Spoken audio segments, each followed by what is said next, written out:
জ্ঞান মহা দিতে পারে। তাহলে অর্থনৈতিকভাবে এখানে ইসলাম নারীকে অগ্রাধিকার দিয়েছে, তার মধ্যে পুরুষরাই অগ্রাধিকার দিয়েছে। এখানে সে কি পেয়েছে? হক পেয়েছে। এখানে পুরুষ পায় না, পুরুষ এখানে পায়, ছেলে এখানে পায়, ছেলে এখানে পাইতেছে না। বৈবাহিক জীবনে বিয়ে করার পরে স্ত্রীর উপরে সংসারের কোন খরচের দায়িত্ব হয় ইসলামে আছে? আছে। দায়িত্ব কার উপরে? স্বামীর উপরে। সকল দায়িত্ব স্বামীর উপরে। দেখেন, এটা বুঝতে হবে। আজকে দেশকে নারী কমিশনের নামে 10 সদস্যের এক কমিটি ইসলাম বিদ্বেষী, দেশ এবং সমাজ বিদ্বেষী, সভ্যতা বিদ্বেষী, এই দেশকে সমাজ ব্যবস্থা পারিপার্শ্বিক নষ্ট করার জন্য বিশুদ্ধার দিয়েছে। এই জন্য আমাদেরকে বুঝতে হবে নারী স্ত্রীর চিকিৎসা, তার ভরণ পোষণ, খাবার দাবার সকল দায়িত্ব তার স্বামী, স্ত্রীর দায়িত্ব। যদি স্বেচ্ছায় সে পঞ্চায়েত করলো যেতে পারে দায়িত্ব। এখানে অর্থনৈতিক অগ্রাধিকার কাকে দেওয়া হচ্ছে? নারীকে দেওয়া হচ্ছে। এখানে তোমরা দেখো না সমান অধিকার, এখানে দেখো না, এখানে সব বন্ধ হয়ে যায়।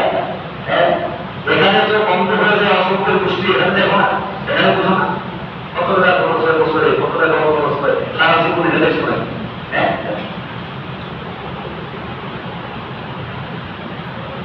স্বামীর ইন্তেকালের পরে মিরাজ হিসাবে স্ত্রী স্বামী উত্তরাধিকার সম্পদ থেকে পায় কিনা? পায় না।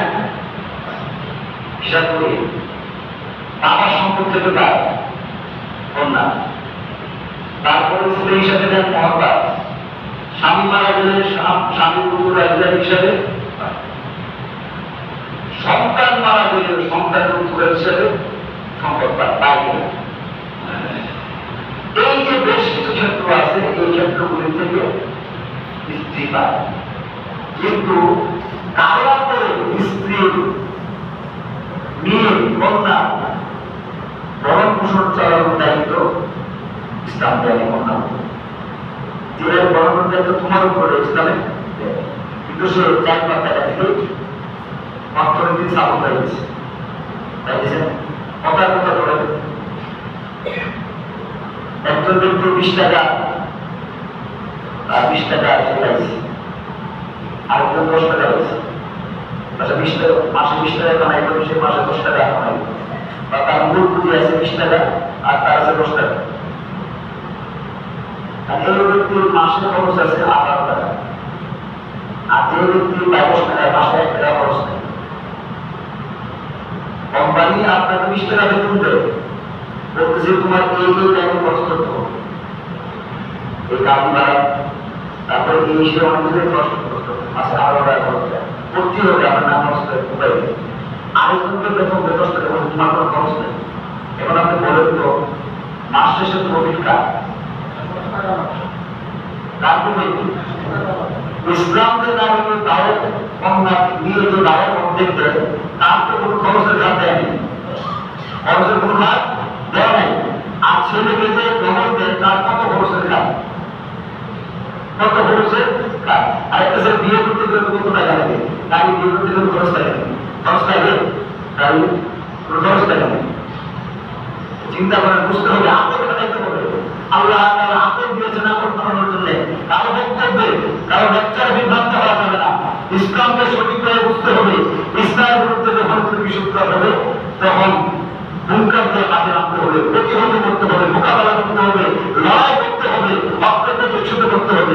এদেশে এখন কালো শকুনের যোগ পড়েছে, সেদিক থেকে আমাদের দেশকে হেফাজত করতে হবে।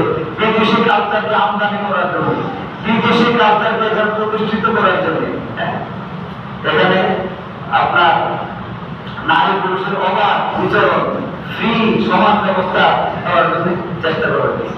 সম্ভব হলে মুসলমানের গায়ে রক্ত বিভিন্ন রক্ত থাকতেও সে সম্ভব হবে না ইনশাআল্লাহ। রাসূলুল্লাহ সাল্লাল্লাহু আলাইহি ওয়াসাল্লাম পুরুষদেরকে যে দায়িত্বগুলি দিয়েছেন সেই দায়িত্ব অনুযায়ী তার প্রাপ্য অধিকার অর্থনৈতিকভাবে সামান্য নারীকে যে দায়িত্ব অর্থনৈতিক যে দিয়েছেন সেখানে তার দায়িত্ব নেই।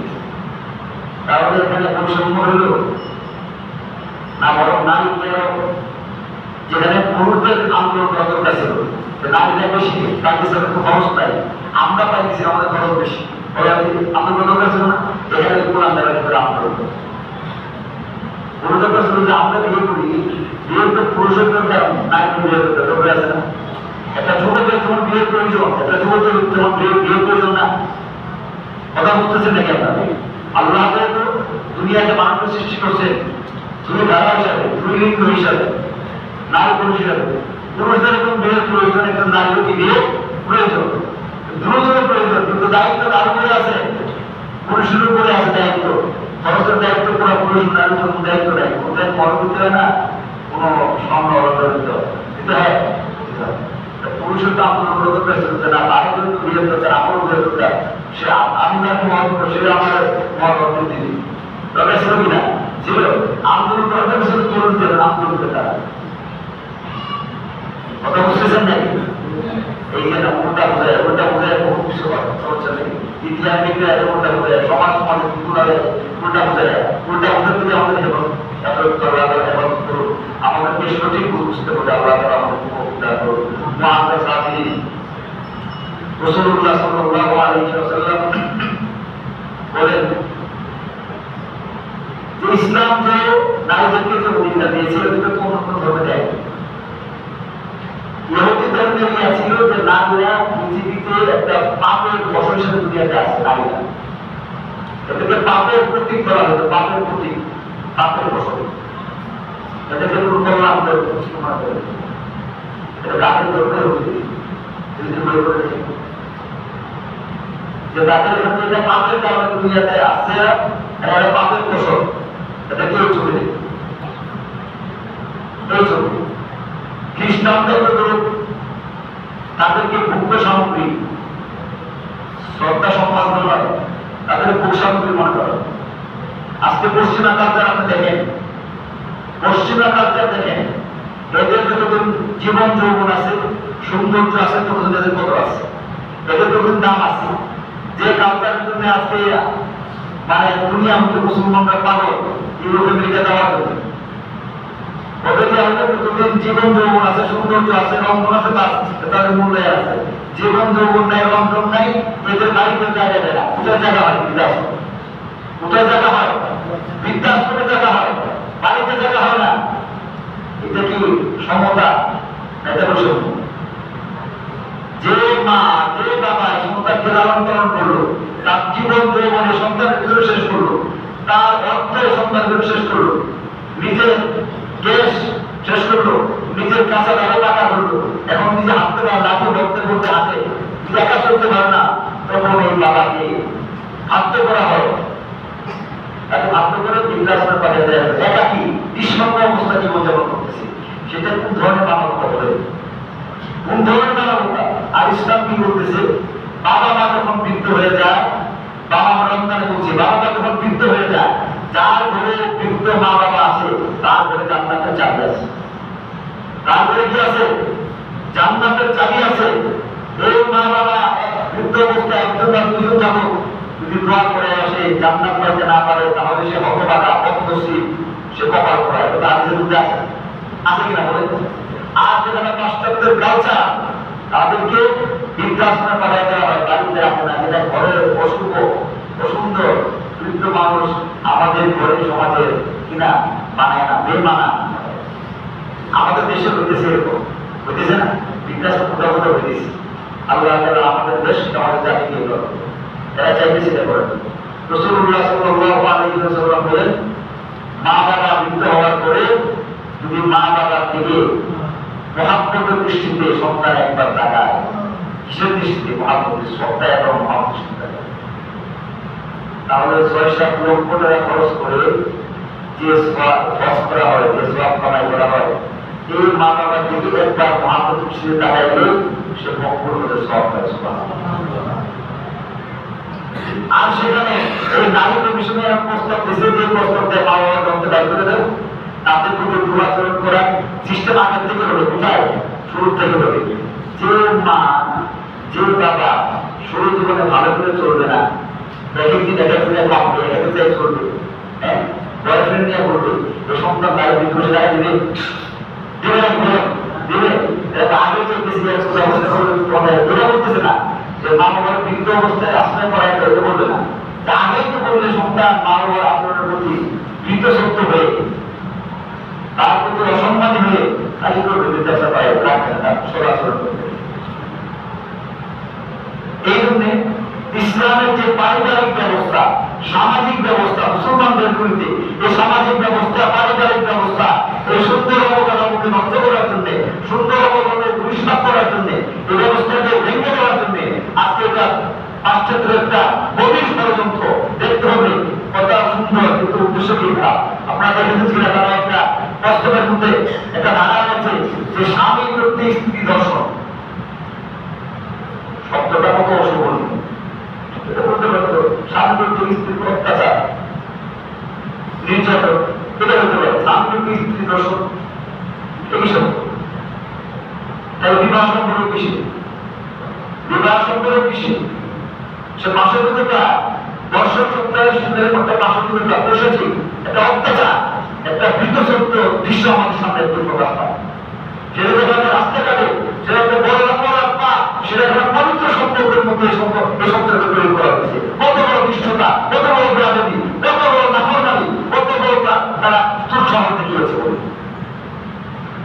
এই সম্পর্ককে নষ্ট করে দেওয়ার জন্য, এই পবিত্র সম্পর্কে বিনাশ করার জন্য, এই পবিত্র সম্পর্কে মানুষের একটা বৃদ্ধ শব্দ, একটা রূপ দৃষ্টিভঙ্গি স্থাপন করার জন্য তাই এই শব্দ ব্যবহার করছে। এই কখনো এই দেশে কখনো আপনারা মানবেন? কোন মানুষ মানবেন? দেশের মানুষ বলেন আপনারা মানবেন না, বলেন মানবেন কি মানবেন না? বলেন আপনারা অর্ধেক বুঝেন, অর্ধেক বুঝতে পরে যে নারী অধিকার, নারী অধিকার যা দিছে পৃথিবী যদি আরো 10,000 কোটি বছর বাঁচা যাচ্ছে নারী অধিকার কেউ দিতে পারবে। পাশ্চাত্যেরা নারী অধিকার দিয়ে কি দিয়েছে? কি পাশ্চাত্যের যারা পথ প্রদর্শক মিখাইল গোলবাসের তার বইয়ের মধ্যে লিখেছে আমরা নারীদেরকে ঘর থেকে বের করে, নারীদেরকে ঘর থেকে বের করে আমাদের সামান্য অর্থনীতি উন্নয়ন হয়েছে বটে, কিন্তু আমাদের পারিবারিক ব্যবস্থা ভেঙে খানখান হয়েছে। কি বলছে মিখাইল গোলবাসের? যে নারীদেরকে ঘর থেকে বের করে আমাদের অর্থনৈতিক উন্নয়ন হয়েছে বটে, কিন্তু আমাদের পারিবারিক ব্যবস্থা ভেঙে খানখান হয়ে গেছে। কোন পারিবারিক ব্যবস্থা হয় নাই।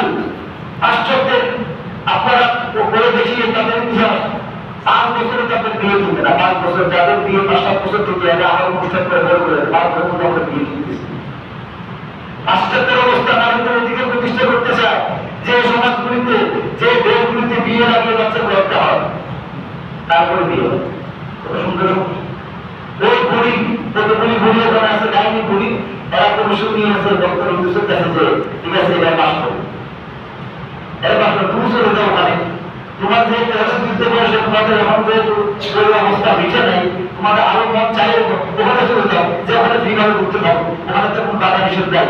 এই দেশে থাকতে হলে যেখানে ইসলামের নামে মুসলমানদের রক্ত দিয়া যে দেশ স্বাধীন হয়েছে, মুসলমানদের রক্ত যারা করতেছে, এই দেশে কোনো পাশ্চাত্যের কালচার বাস্তবায়ন করতে দেওয়া হবে না, ওখানে দেওয়া হবে না ইনশাআল্লাহ। মহাজা সাহিব নারীরা পৃথিবীর মানুষের সমান ব্যবস্থা কায়েমের জন্য সবচেয়ে বড় মাধ্যম। যদি পৃথিবীতে আল্লাহ তার নারী সৃষ্টি না করতেন, পৃথিবীর মানুষের মধ্যে নারী থাকতো না, এই সম্পর্ক থাকতো না, এই মোহাম্মদ ভালো থাকতো না। আজকে আত্মীয়তা সম্পর্কে টিকে রাখে নারীরা, আত্মীয়তা সম্পর্কে টিকে রাখে তারা নারীরা। তাদের যে সম্পর্ক, তাদের যে মায়া মমতা, মানুষের প্রতি মহাব্বত, স্বামীর প্রতি, মানবের প্রতি, ভাইয়ের প্রতি, সন্তানের প্রতি, এটা পুরুষদের মধ্যে। সুতরাং এদের প্রতি ইসলাম সর্বোচ্চ সবচেয়ে বেশি তাদেরকে সম্মান দিয়েছে, তাদের ইজ্জতে, তাদের সম্মানে, তাদের সম্পর্কের নিরাপত্তা ইসলাম সবচেয়ে বেশি দিয়েছে। বলেছে নারীর প্রতি প্রতিষ্ঠিত করা যাবে না, নারীর প্রতি কি করা যাবে না, প্রতিষ্ঠিত করা যাবে না, প্রতিষ্ঠিত করা নারীর সম্মানের হানি। আর তারা বলতেছে নারীকে পাশে বসে কাছে বইয়া বা কি ইয়া করতে থাকো, কাজকর্ম করতে থাকো, ব্যাস বলতেছে তাদের সম্পর্কে দৃষ্টি দেওয়া। দৃষ্টি দেওয়া সেখানে মাত্রা ঠিক আছে, তাদের মধ্যে আর প্রথম দ্বিতীয় নজর দেওয়া যাবে না। এটা হচ্ছে ভারত কিসের জন্য? এরা সম্মানী, এরা ইজ্জতওয়ালা, এরা সম্ভ্রান্ত, এরা মানব জাতির মূল সৃষ্টি কেন্দ্রবিন্দু। এদেরকে যদি নষ্ট করে দেওয়া হয় তাহলে মানব জাতি ঠিক থাকতে পারবে না। এদের যদি কলঙ্কিত করে দেওয়া হয়, সমাজ কলঙ্কিত হয়ে যাবে। এদেরকে নষ্ট করে দেওয়া হয়, রাষ্ট্র জাতি নষ্ট হয়ে যাবে। এই জন্য ইসলামের নবী মুহাম্মদ রাসূলুল্লাহ সাল্লাল্লাহু আলাইহি ওয়াসাল্লাম নারীর সম্মান, নারীর ইজ্জত, নারীর আদর্শ, নারীর সম্পর্ককে সবচেয়ে বেশি গুরুত্ব দিয়েছে। এবং অমুসলিম সমাজ বিজ্ঞানীরা বলেছে যে একজন সভ্য নারী যদি তুমি দাও, আমি তোমাকে একটা সভ্য সমাজ দান করবো। একজন সভ্য নারীর কত সম্মান, কত ইজ্জত। হাদিসে রাসূলুল্লাহ সাল্লাল্লাহু আলাইহি ওয়াসাল্লাম বলেছেন, দুনিয়াতে সকল কিছু আল্লাহ তাআলা উপকারের জন্য সৃষ্টি করেছেন, ফায়দা অর্জন করার জন্য সৃষ্টি করেছেন। এই সৃষ্টির মধ্যে সর্বোত্তম বস্তু হলো আল মারআতু সালিহা, নেক নারী, নেক স্ত্রী। সবচেয়ে দামি বস্তু হলো নেক স্ত্রী। যার ঘরে নেক স্ত্রী আছে সে দুনিয়ার সবচেয়ে বেশি সুখী। যার ঘরে নেক স্ত্রী আছে সে দুনিয়ার সবচেয়ে বড় ধনী।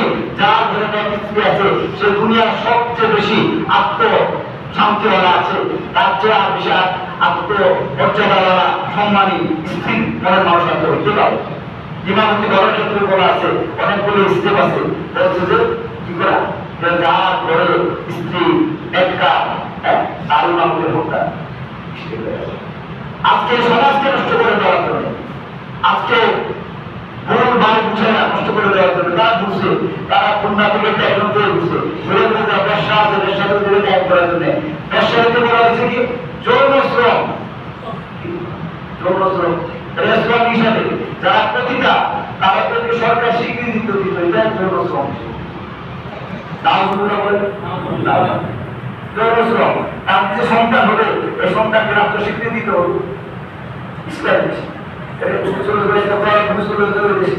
তোমার সম্পর্ক করো, সেটা ফেরতে পারো না। এই নিয়ে কেন কবিতা হয়ে যায়, কেন বিক্রি হয়, ভারতে কেন কাঁচার হয়, সেটা ফেরতে পারো না। সে তার নষ্টকে এই দেশে বাস্তবায়িত করার জন্য, আইন করে প্রতিষ্ঠিত করার জন্য আন্দোলন করো, কমিশন গঠন করো, নোংরামি ছাড়ো। সব পথ ধরে এখনো ঠিক হয়ে যাও। না হলে দেশে মানুষ কিভাবে ঠিক করতে হয়, মানুষ জানে কিভাবে শরীর করতে হয়, কিভাবে সোজা করে আনতে হয়। দেশের মানুষ প্রমাণ করে দেখা দিচ্ছে কিভাবে শরীর করতে আনতে হয়। এখনো ঠিক হয়ে যাও। মা বোনেরা আমাদের সবচেয়ে বড় আমানত, সবচেয়ে বড় সম্পদ, আমাদের ইজ্জতের সবচেয়ে বড় প্রতীক। তাদের সম্মানের উপরে আঘাত আসবে, তাদের ইজ্জতের উপরে আঘাত আসবে, আমরা কখনোই মানব না। কিন্তু তাদের ব্যাপারে বিভ্রান্ত করে এদেশে ভুলভাবে আত্মপ্রতিষ্ঠিত করবে, সেটা কখনো এদেশে মানুষ মেনে নেবে না, মানতে পারে না, মানা সম্ভব না। আল্লাহ রাব্বুল আলামিন আমাদেরকে বোঝার তৌফিক দান করুন, আমল করার তৌফিক দান।